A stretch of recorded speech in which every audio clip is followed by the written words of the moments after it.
We're going to talk about systems of inequalities, and we are not going to spend much time on this. I want to get out of this as soon as possible because it's very straightforward.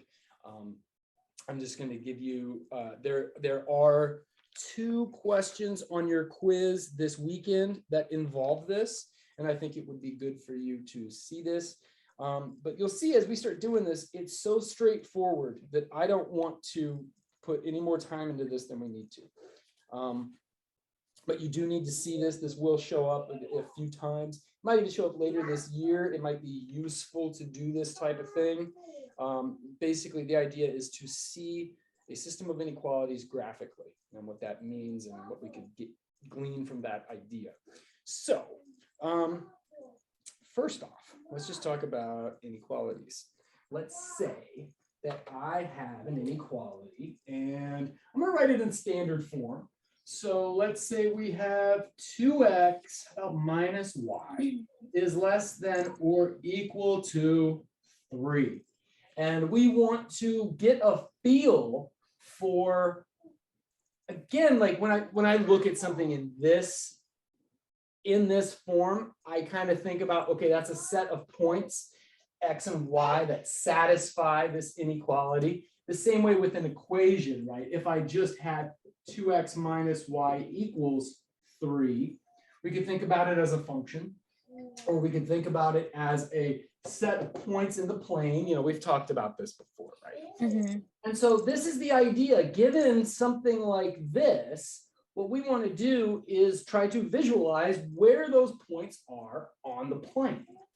And so before we get to that, you'll notice that this is very similar to this type of thing. And you know what this is, right? This is a line. And what we could do is graph the line. And if I were to just graph that line, I would, well, there's a couple ways I could think about this, but I'm going to say, why don't I get the 2x on this side? That'll give me a negative y equals negative 2x plus 3. Then I either divide by -1 or multiply through by -1 to give me a positive 2 minus 3. And then if I wanted to graph that, I would say, okay, where is that guy? There's this. My x, there's my y. And I'm going to say, okay, -3 is down here somewhere. So there's a -3, so it goes through here at -3. I would say it has a positive slope, so it does something like this. And then, in order to find this point, I'm going to say, well, that is the point where y equals 0, right? Whenever you're on an axis, just plug in a 0 in the proper place. Here we're on the x-axis, which means that y equals 0, so I do this. Y is 0, or I think about it, actually, I think about it as a function. I think the output is 0. What's the input? And so then when I solve this guy, I take my 3 over to the other side, divide both sides by 2, and that gives me 3 halves x, something like that. And so I label that point because that's what Justin wants us to do. Anytime something goes through an axis, we label the point. And so there you go. That is that equation right there. But now you'll notice something. This is almost exactly the same thing. The only difference is there's this symbol right here, right? And so what you could do right away is just replace that symbol right here in this equal sign, and you would be wrong. Mm-hmm. Why? Well, let's just kind of think about this first. So first off, this is the line y is equal to 2x minus 3. Now let's kind of forget this and let's just work with the inequality itself. If I started with that inequality, I wouldn't solve it the same way that I solved the equation before. Let me show you why. If I chose to, let's just taking the same steps, I would move my -2x over to here. I'd move the 2x over, so it would become a minus 2x plus 3. Then I'd have to divide by a -1. And the reason why I don't do it this way is because when you divide or multiply an inequality by a negative, what does that do to that bad boy right there? It flips the sign.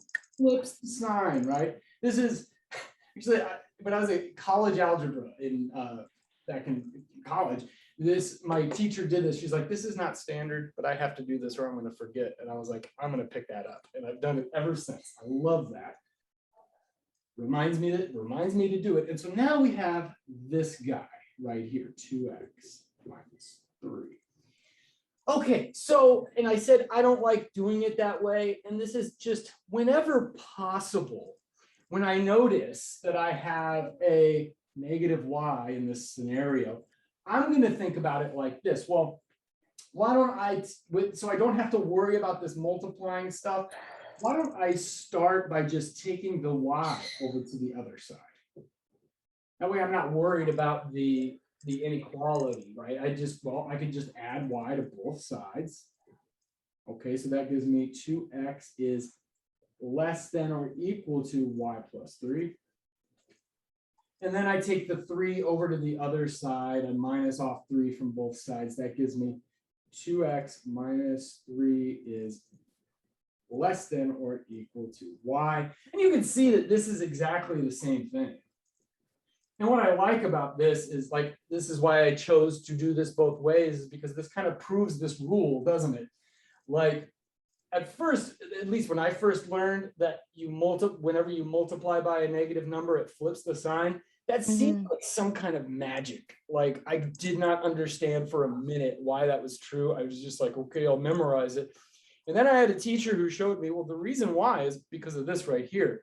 And then it clicked, right? I was like, oh, that actually makes sense, right? Because now you're just saying, yeah, add that to that, subtract that, and oh, look, everything ends up on the opposite side, and we didn't have to flip the sign.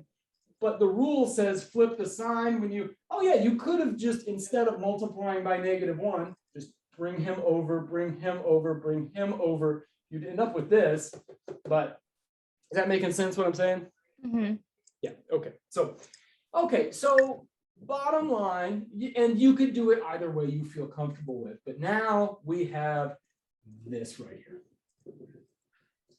This is then what we're looking for. What this says is that every y value that is bigger than or equal to these values. Now we know what those values are. We just drew them right here. We said this right here is this line.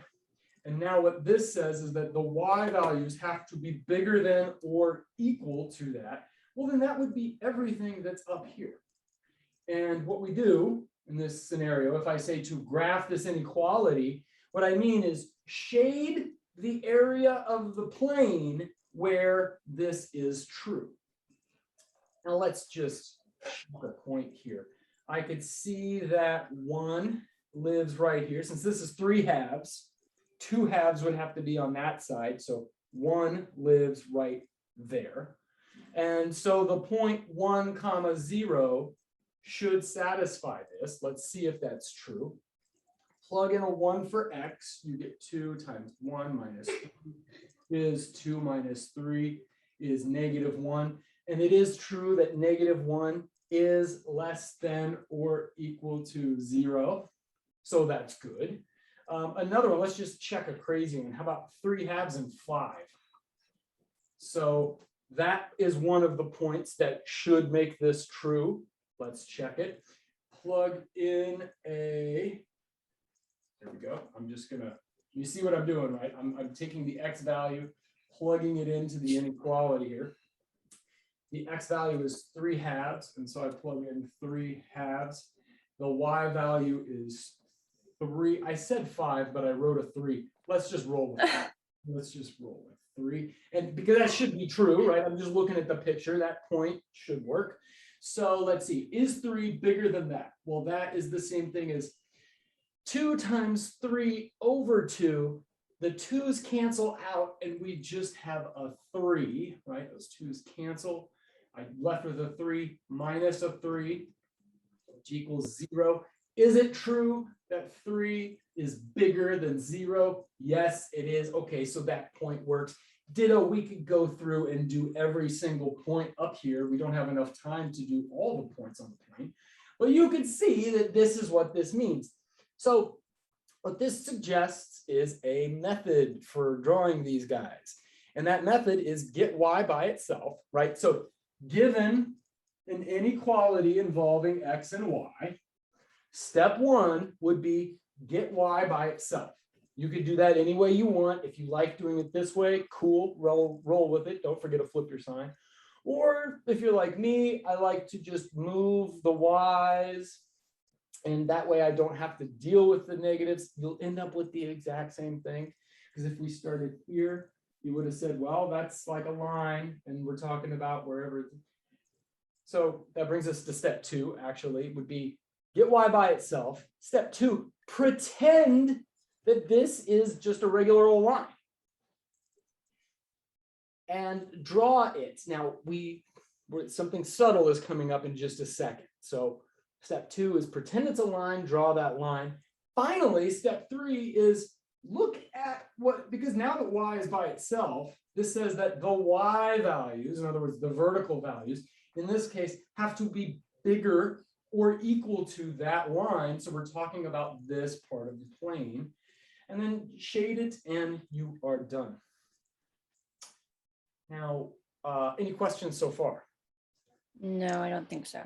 Right, and this is what I mean. It's really straightforward stuff. I don't think we need to spend more time than we need to on this. There are a few things that you're going to see in the future, not necessarily coming from me, but they're going to show up that we just need to talk about. So there's a subtle difference with the way we graph this when it is not a greater than, less than, but with the equals to. If it's strictly greater than or less than, this is what we do. So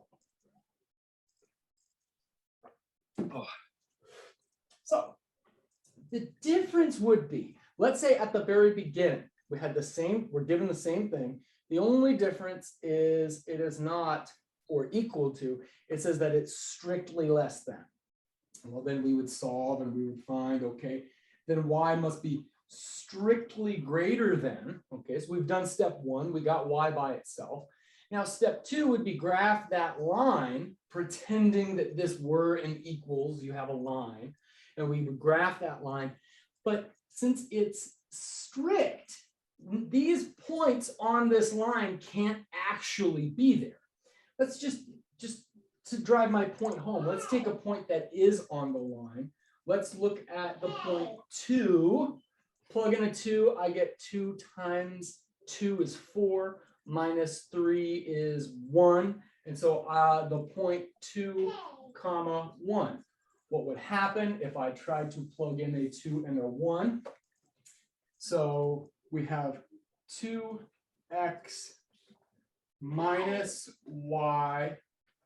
Oh, I'm sorry, I was looking at the wrong thing. This right here, we're plugging that into there. My y is supposed to be a 1, and it's now strict.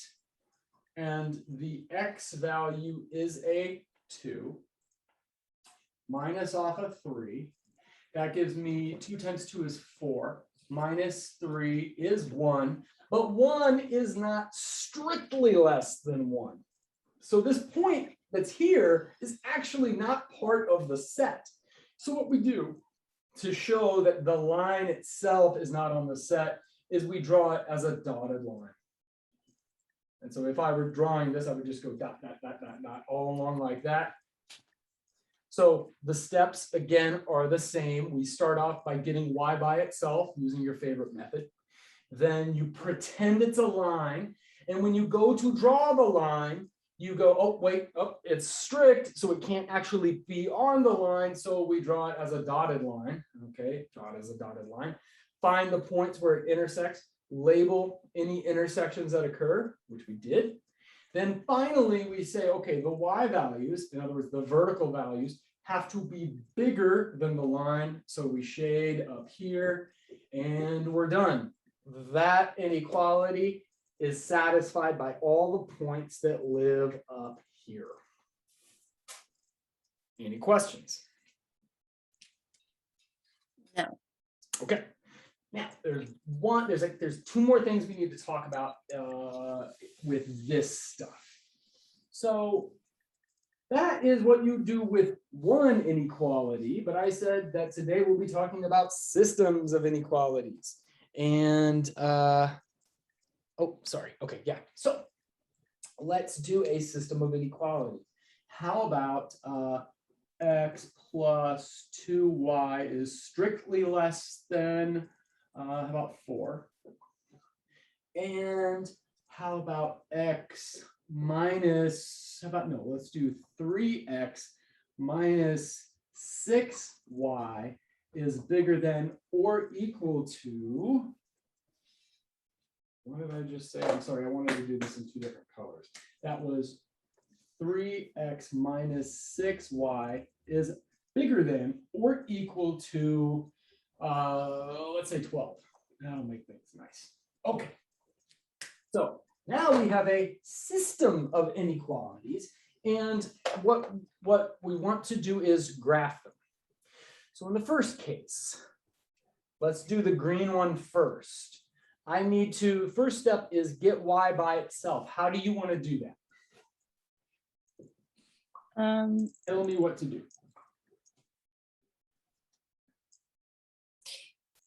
I guess add x to the other side and then divide by 2. Okay, so I'll bring the x over here, making him a negative x over here. So a negative x plus 4. Then you said divide everybody through by 2. Yeah. So yeah, that's good. So now we have a, I guess, negative 1/2 x plus 4 divided by 2 is just a 2. I like it. That looks good. So let's go ahead and graph this guy. So let's see. 1 second. That's going to be there. Okay. So I'm going to do something like this. Here's my x. Here's my y. Now, let's start with the y-intercept. Where's my y-intercept?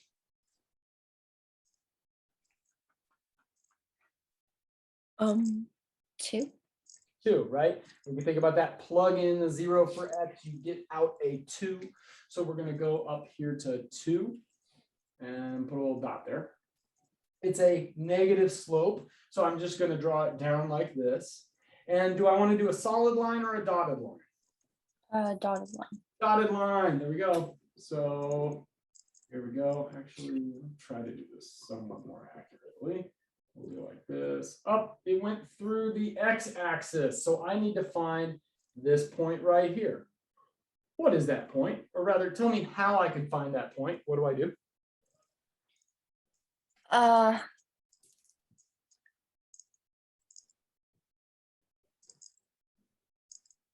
sorry, which point? Where it goes through the x-axis. You solve for x, right? You put in the value for y and then solve for x. What value for y? 0. Yes, okay, good, right? Because we're on an axis, that means either x or y has to be 0. In this case, the y is 0. So in other words, we're thinking, here's our function, the output is 0, what's the input? And so just like that. I'm going to do this because I'm lazy. I'm going to say, well, instead of having the negative over here, why don't we just bring him over so we have positive 1/2 x is equal to 2. You saw what I did. I just brought this guy over to that side of the equation. Now, what do I do to get x by itself? Now you, I guess you could divide by 1/2, or you could multiply by the reciprocal. Multiply, right. And so I think about it as kill fractions. It doesn't matter if that's a 7/2 or a 25, 30 seconds. I'm going to think, well, kill the fraction. This is the thing that's messing up my life right now. So just like you said, we're going to multiply by the reciprocal, which happens to be 2. And so that kills that. 2 times 2 is 4. And so x equals 4. All right. So we've labeled, oh, I didn't label the first point. That's a positive 2. We already said. Okay. So there we go. Now, so step 2 is done. We did step 1. We got y by himself. Then step 2, we pretended it was a line and drew the line as a dotted line because it's strict. And then we found the points that it goes through the that it goes through the axes. Now we need to shade. And where should we shade? There's only two options. It's either above or below the line. Where are we shading?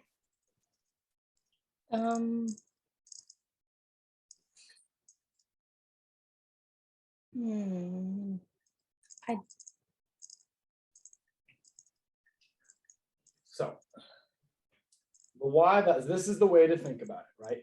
In other words, after you've drawn your line, now you're thinking, well, it's either the values that are up here or the values that are down here. In other words, we're talking about the y values, right?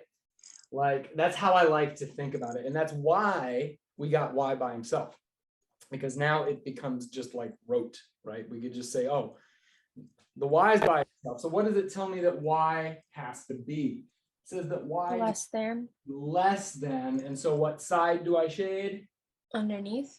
Underneath, exactly. It's saying that the y values, in order to make this true, have to be less than that line right there, because we're kind of thinking about this in conjunction with the line itself, like that.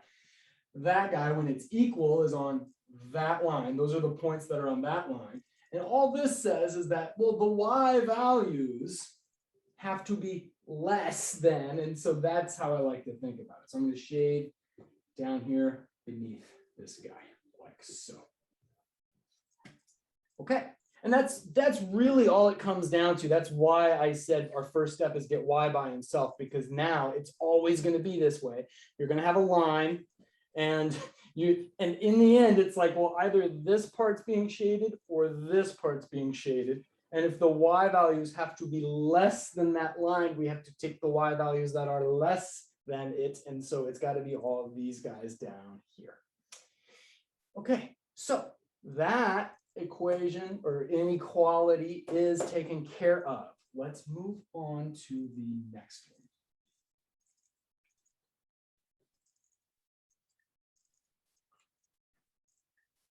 All right.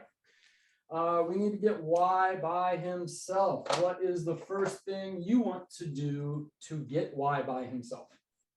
I guess add 6y to both sides. Add 6y to both sides. I like that. In other words, take y to the other side, which would look like this. I'm going to bring the 6y's over, giving me a positive 6y. That's 12. All right.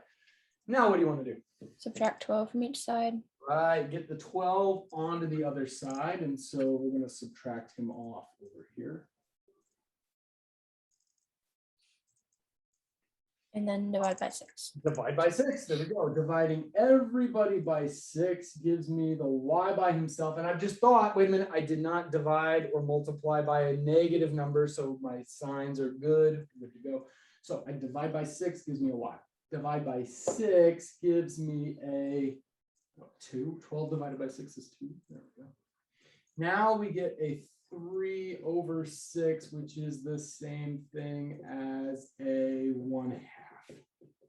Just double checking. Yes, 1/2. 3/6 is 1/2. Yes. 1/2 x. Okay. Step 1 is done. Step 2, pretend that's a line. Okay, so we're going to pretend that we have the line y equals positive 1/2 x minus 2. Okay, so where do you want to start? What do you want to do to graph that bad boy? Probably should start with the y-intercept at -2. I like that. So we're going to go down to -2.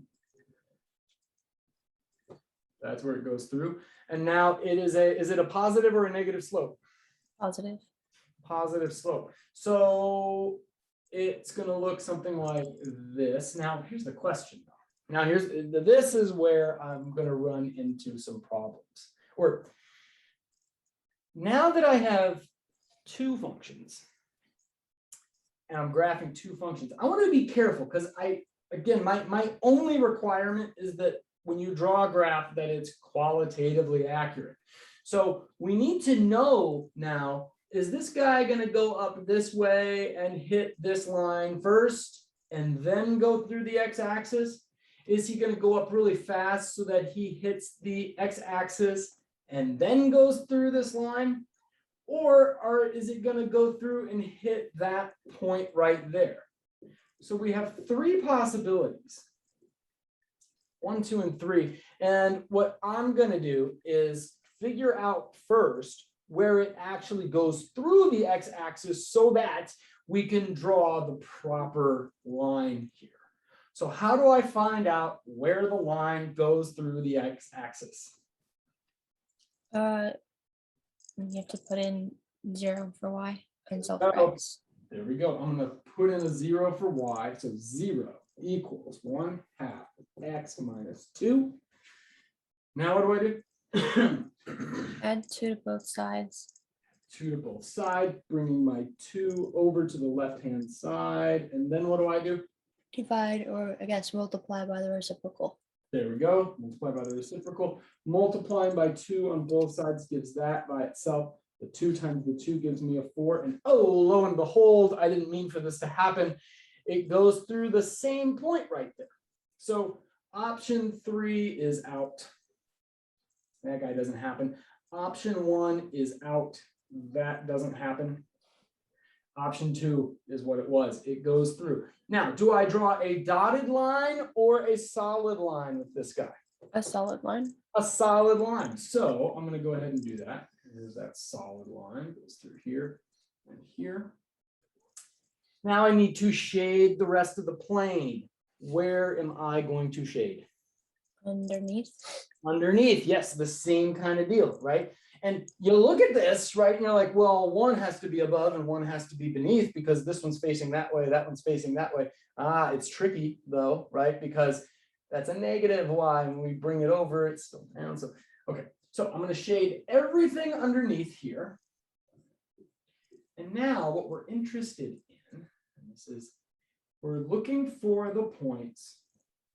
And so when you do this, when you go to do, there's one system of equations in your quiz, what I'm going to be looking for is that you've done the shading right. What I request is that when you shade, do one of them say vertical or like, you know, kind of if, you know, you might go diagonal with your shading. Then with your other one, go in the opposite direction so that because you're just going to be using a pencil, you're not going to be using colors. This way I could see where both of them are true. And what I'm going to ask you to do is just kind of trace over that a little to make it a bit more, to really accentuate this region. I would say, okay, then what we need to do is I'll just darken this line a little bit here. And then I'll make a few more marks here just so that we're sure that this is the place. And you can see the place where they're both true, right? In other words, where this inequality is true is all of these guys. Where this inequality is true is all of these guys. So where they're both true is all of these guys here, including this line, not including that line, and everything beneath it right there. So that's what you should have. I really wanted one where they did not intersect at the same point on the axis. So let me change this slightly and we'll kind of burn through one more example. So let's just change this guy to a 6 and we'll run through. And I'll talk through it real quick until we get to the point that I want to make with this. So we're assuming, oh, sorry, I didn't ask if we're going to go through another one. So did you catch all that with the shading? I did. Okay, good. Okay, so we've already done the first one. We're pretending we've already done the first one. The first one was in green, so I'll keep it in green. Here's my X, here's my Y. And we had, it went through at 2. It went through at 4. It was negative and it was dotted. Like that. And then I believe, yeah, Y had to be less than. So I went and decided, I'm going to shade this horizontally like this. And that's all of the green equation. Now, For the red inequality, I'm going to do the same kind of thing we did before. I'm going to bring the 6y over to this side, bring the 6 over to that side, and it should look something like this. Then I'm going to divide everybody through by 6, and I'll get 1/2 x minus 1, the y like that. Just double check my work. The 6 went down, yep. 6 went down, yep. Okay, so that's what we have. Now, okay. Graphing is the same kind of thing. We're pretending that we're graphing the line y equals 1/2 x minus 1. So where does it go through the y-axis? What's the y-intercept? -1. -1. Again, plugging in a 0 for x makes that disappear, and we get y equals -1. So it's going to be, say, right here at -1. I know it's a positive slope, so I go to draw it, and then I go, uh-oh. Again, we have 3 possibilities. Either it's going to hit on the left side of 4, it's going to hit on the right side of 4, or it's going to hit exactly 4. And so we have to figure out which one is it going to be. So let's go ahead and find the x-intercept. How do I find an x-intercept? Plug in 0 for y. Plug in the 0 for y. All right, now what do I do? Add 1. Add 1. Now what do I do? Multiply by the reciprocal. So I go 2/1 on both sides, 2/1 on both sides. That kills that guy. That guy's 2 times 1/1 is 2. And so I could see, and this is like a really good, I want to walk through this because this is a really good way to, or a good, good steps to take as you graph, right? So, because all I ask is for a qualitatively accurate graph. If you drew your line like this, going on this side, and then you labeled this point as 2, that would not be accurate. If you went through the 4 and you called that 2, that would not be accurate. That guy right there is a 2. And so that's what I'm asking for. So, okay. That is what I want right there. And now I could see, okay, that is where the line goes through. I have a qualitatively accurate graph. It doesn't need to be halfway between. I don't care. You could put it anywhere between the 4 and the 0. You just can't put it on the left-hand side over here and as a negative number. You can't put it on the right side of 4. You got to put it somewhere in between and you're good to go. So is this a solid line or a dotted line? Solid. Solid, because we have the or equals to. So we're going to make a solid line going through like this, solid line going through like this. Oh, lo and behold, we have another intersection. This is where I'm going to be a stickler. We need to label that point too. From now on in our class, anytime you're graphing 2 functions or more, any number of functions, and they go through any axis, I want to know where it goes through the axis. If they go through each other, if they have an intersection, then we want to label that point as well. Mm-hmm. So we've just done a bunch of systems of equations, and we could use systems of equations to graph this kind of thing, and that would be nice, right? Because we've been doing that for so long. But I'm going to go ahead and say, let's not do it that way. Because what we're going to do, we're about to leave talking about systems of equations for good. Well, it'll come back here and there, probably for the rest of your life. But for the rest of our class, we're not going to be talking about things that you could put into a system and then solve using a matrix. Fantastic. Yeah, sorry, right? But what we are going to be dealing with is functions, and we are going to have where functions are going to be equal to each other. And so that is how I want to solve this. If you're more comfortable taking the 2 lines that you had, putting them into a system, into a matrix, and then solving that way, welcome to.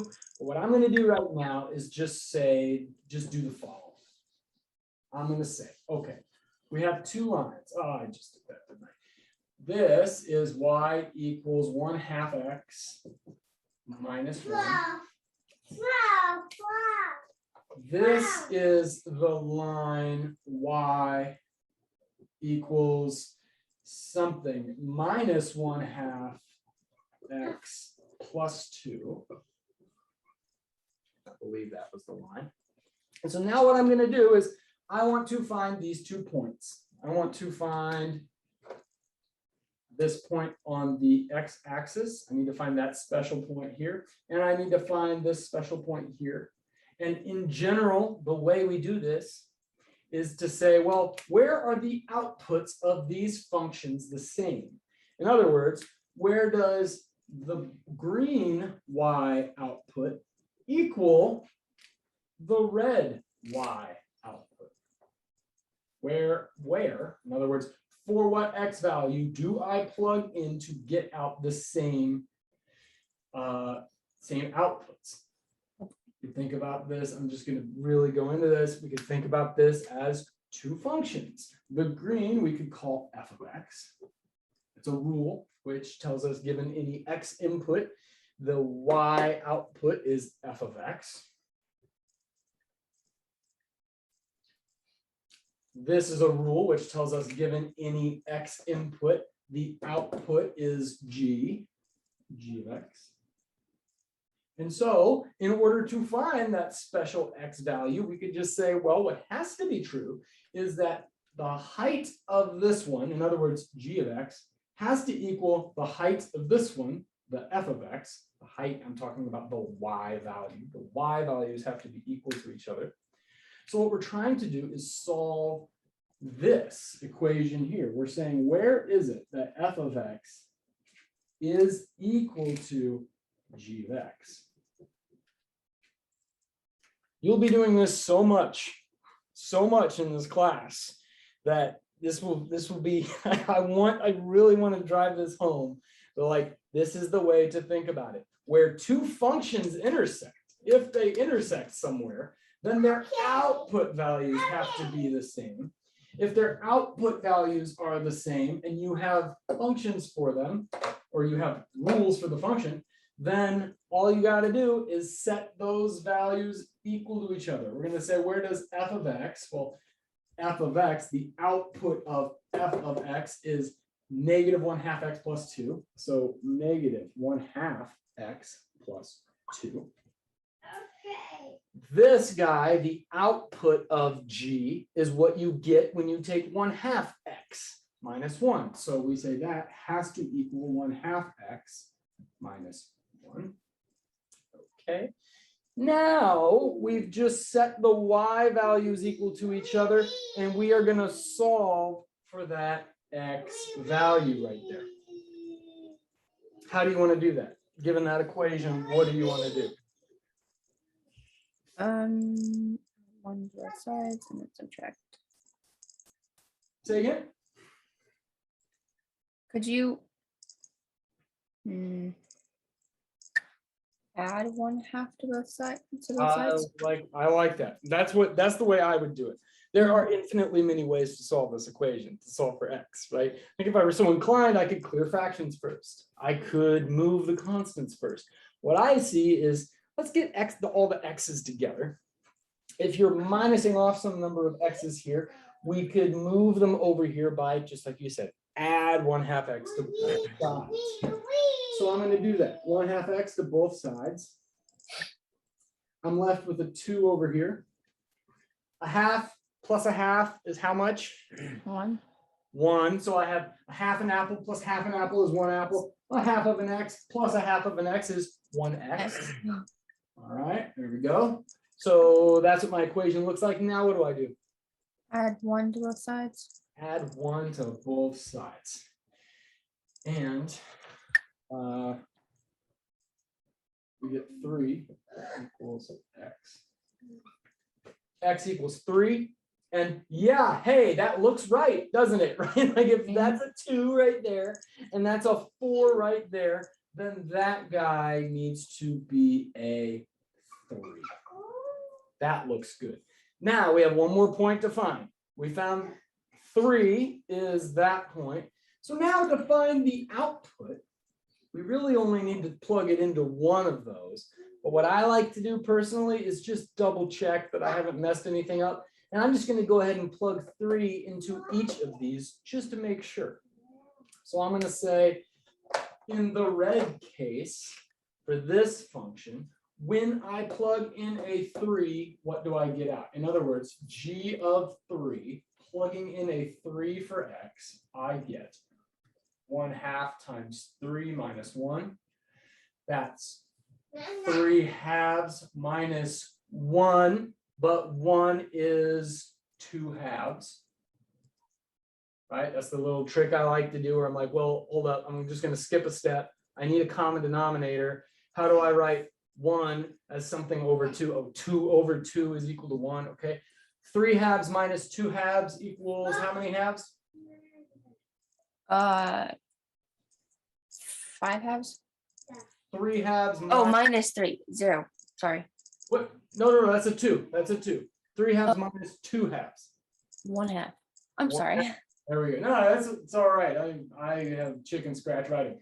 So 3, I plug in a 3 into G. I get out a 1/2.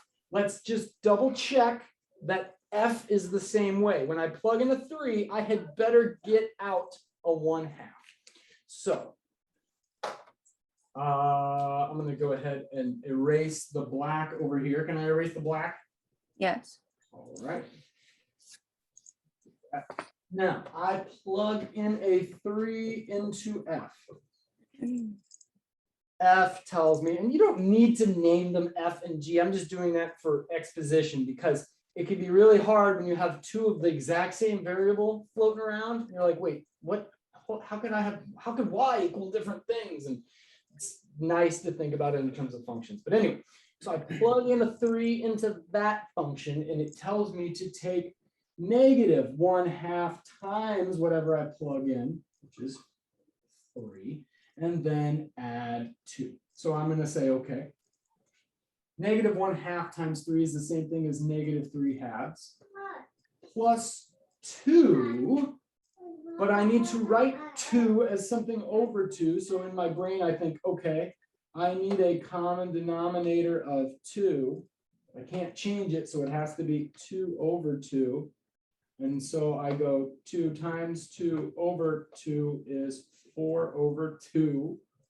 4 over 2. Then I check myself and say, wait a second. Does 4 over 2 equal 2? 4 divided by 2 is 2. Yes. Okay. So I've not changed anything. I've just plugged stuff in and I rewrote 2 as a fraction. Good to go. What is 4/2 minus 3/2? 1/2. 1/2, which we hope that was going to work out. We technically, if we're really certain of ourselves, we shouldn't need to check. I like to check. So we are certain now that in both of these, we have found the point that when I plug in a 3, I get out a 1/2 into the red one. When I plug in a 3, I get out a 1/2 from the green one. So finally, what I'm looking for here is now we've labeled the point. We have 3 input, we have a 1/2 output. What's also acceptable, if you want, you could write this as a point, 3, 1/2, and be like, that's that point right there. I do it this way, as long as it's labeled any way you want, that's fine. So, woo, lots of work to do this one little thing, but okay, so finally, we've graphed this second line. We're certain that it was a solid line because of the equals. And now we have to just shade the correct place. Where am I shading in this case? Underneath the red line, underneath the green line. Underneath, yeah. So the green line we already shaded. I'm going to shade again. I'm going to do horizontal with the green. I'm going to go vertical with the red, and you said underneath the red, and you were correct. So now I've shaded this way, and now finally I'm going to say, the place where they're both true. In other words, the region of the plane where both of these inequalities are true is going to be everything under and including this line right here, all the way up to there. Everything under but not including this line right here, and I'm just going to extra shade in right here. And so I could see if you took the point, say 3 comma -3, that's the point, 3 comma -3. And if you were, we're not going to, but if you were to plug that in for x, plug in the 3 for x and the -3 for y, both of those should be simultaneously true. Ditto for all of the other points in this region. That's what this means. That's why we shaded it that way. And that's all there is to it. You will have no homework on this. I don't want to go into this. You will have 2 quiz questions on this. All right. It's in the quiz, but again, it's this easy, right? This is all you're doing. There's one more thing to talk about with this, and then we're going to forget it ever happened. The only other thing is if you have, say, a system of inequalities that has something like this, let's say like that, and then you have, oh, I don't know, a y is between 1 and 2, and then some other kind of line or whatever. Basically what this is saying, if you think about it, this is like saying you have the line x equals 1, which we know is just a vertical line. It's the line x equals 1. Has to be, it is not, yeah, it's strict. It is strict, and so it does something like this. 1 right there. This is like the line x equals 2, and so it lives right over here at 2. And since it's inclusive, we do it as a solid line. That would be that region right there. That's the region on the x-axis.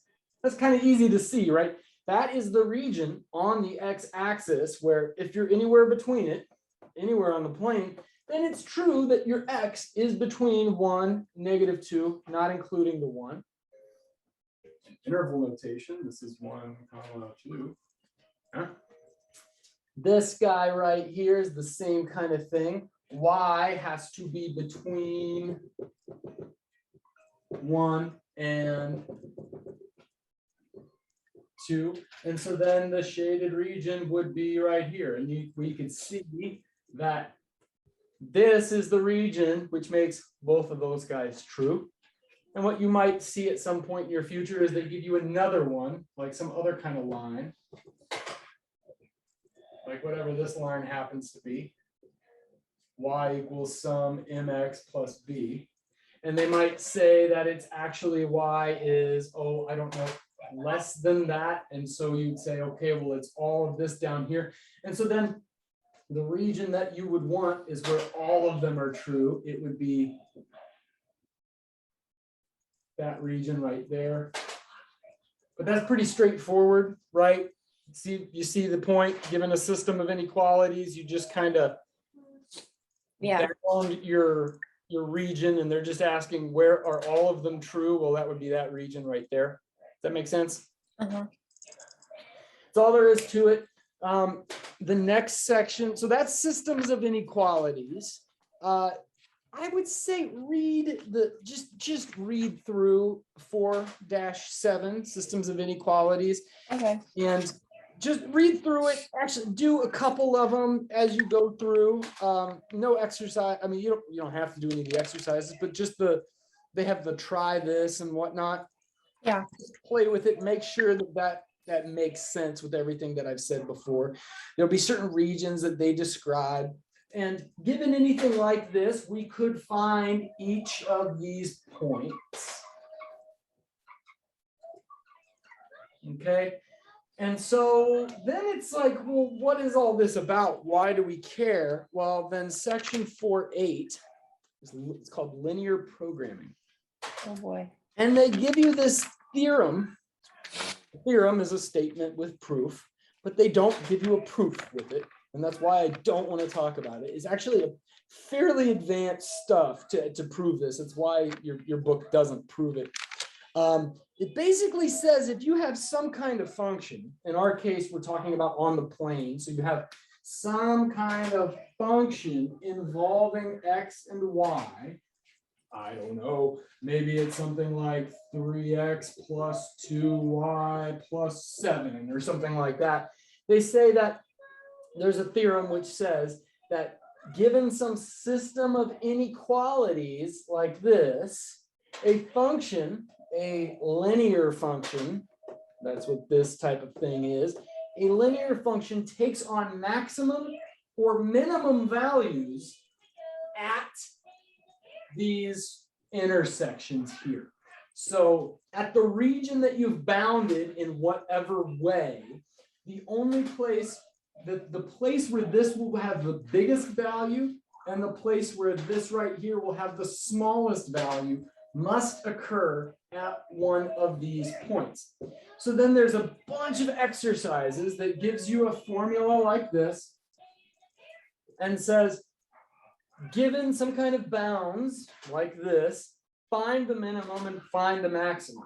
And so then what you do is you just go through, graph your thing, you find where each one of these points are, and then you just plug them in one after another into all of this. So for instance, this is the point 2, 1. This is the point 1, 1. We didn't talk about what that is. This is the point 2, 2. And then you would just go through, find all those points, and then blindly just plug them in. Okay, when x equals 1, y equals 1, what do I get out?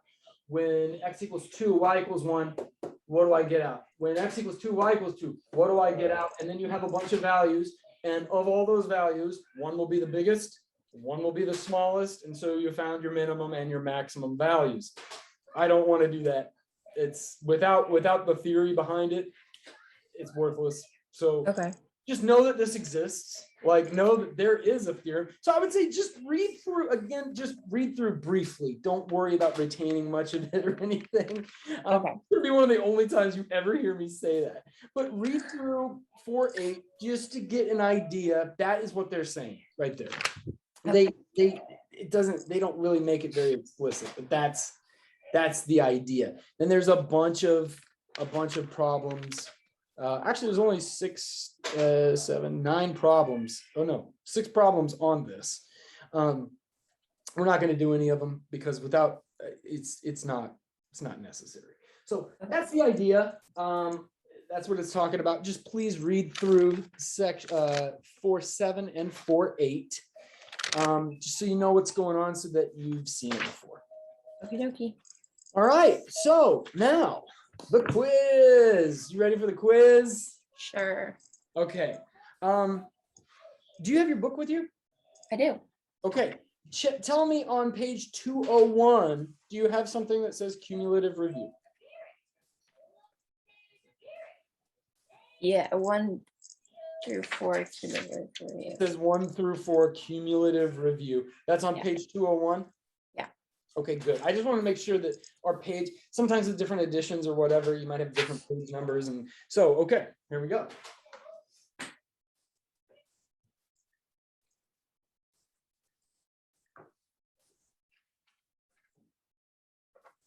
All right. This will be quiz. Is this quiz 2? No, this should be quiz 1. This is quiz 1, I think. Yeah, quiz 1. Double check that. Because I had quiz 0 and quiz 0.1. 0.1, that's what it was. Yeah. Let me just double check something. I want to make sure I made a note for myself here. Yeah. Okay, cool. Quiz 1. So, quiz 1. Page 201. Cumulative review.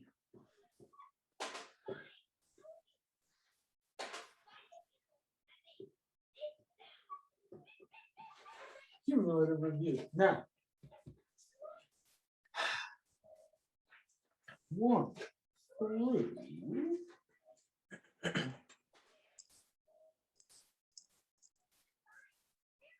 1 through 33.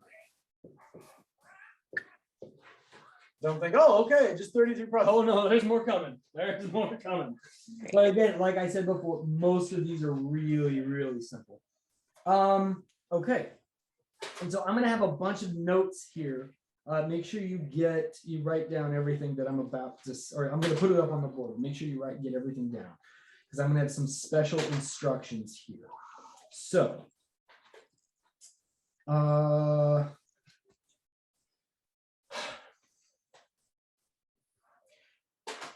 31 through 33. It says solve. They're just inequalities.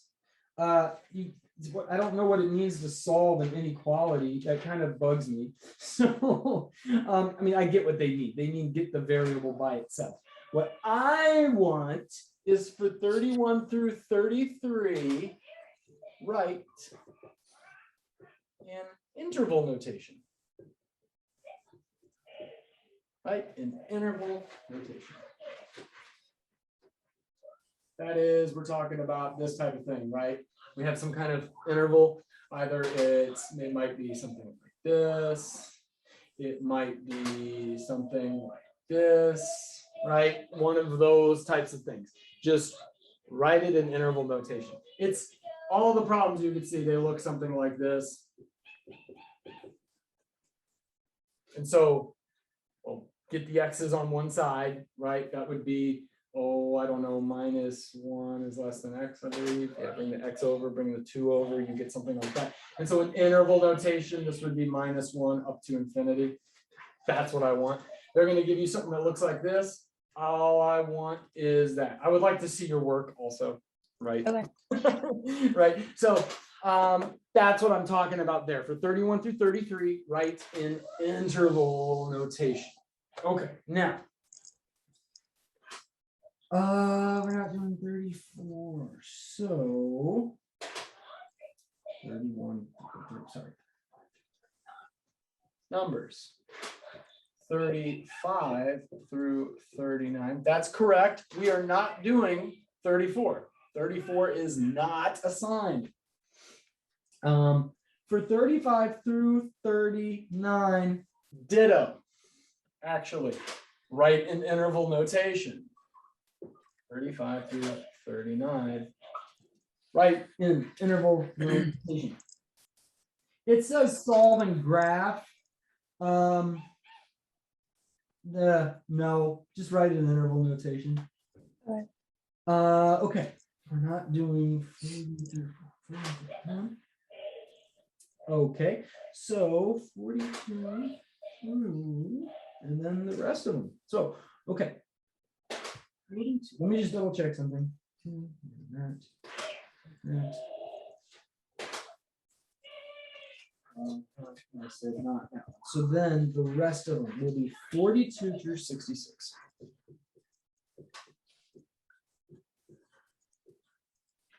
That is the rest of it. 42 through 66. And I do have special instructions for some of these. So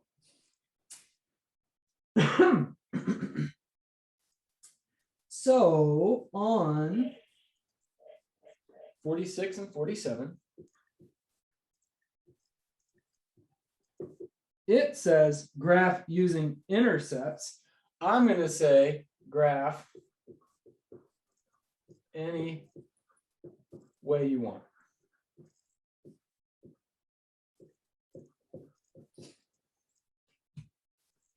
Okay, now, not any way you want. Like the graph that I'm looking for, of course, should be qualitatively accurate. If anything goes through any axes, I want to know where it goes through axes, etc. Right?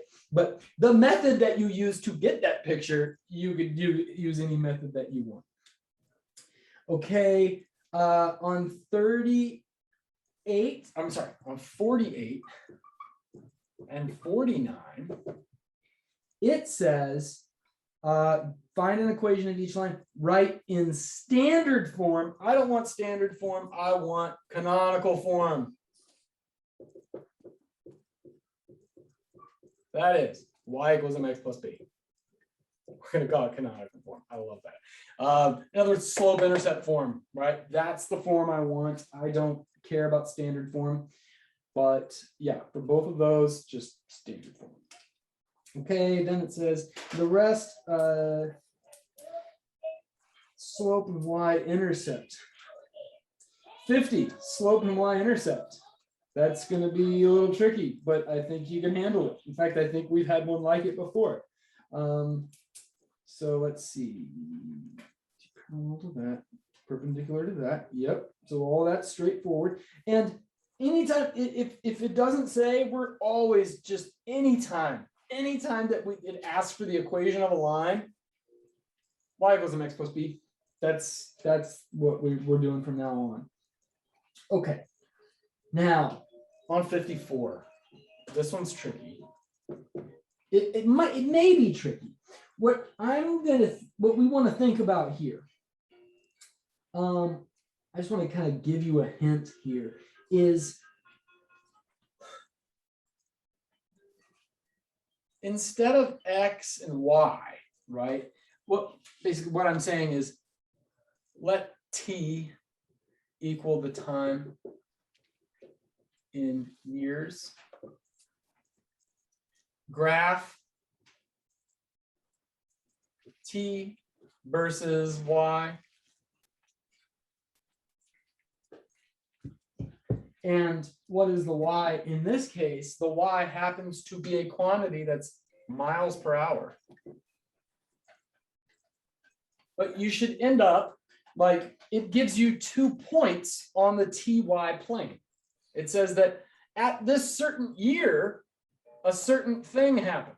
At this certain year, a certain thing happened. And so in other words, they gave you 2 points and they're asking you to find a line to estimate something that may happen in the future. This is going to be useful. In other words, looking for in this case is a y equals mt plus b. I don't care if you call it x. It's just when they give you something if they give you something in terms of time, it's nice to think about it as the t-axis. So just right there. So that 54, let t be the time in years, and you're basically finding 2 points on the plane, and et cetera, et cetera. Okay, 55 is very straightforward. 56, 57, and 58. So 56 through 58. It says solve each system, and then it says using different methods. Solve using whatever method you want. I hope that by this point, you want to use an augmented matrix because it's very easy that way. The other stuff gets a little confusing. With these, any way you want, use an augmented matrix. Okay. Let's see. 59 is tricky. I'm sorry, buddy. We're almost done. I'll help you in just a second. Oh, you can't play with this book. I'm sorry. You can't have this book. Ooh. This one's tricky, but here's a hint. Define your variables first. What I mean by that is on the page, right? Write down, let A equal the number of somethings that something something. Let B equal the number of somethings that something something. And that will help a lot. Okay. And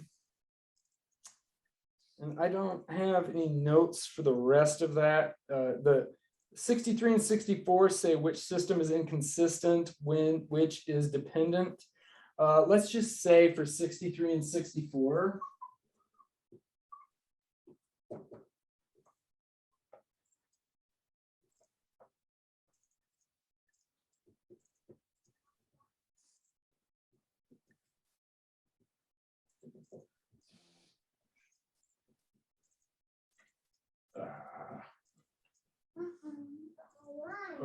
So for 63 and 64, just treat them like any other system, like you would, just like with this last homework.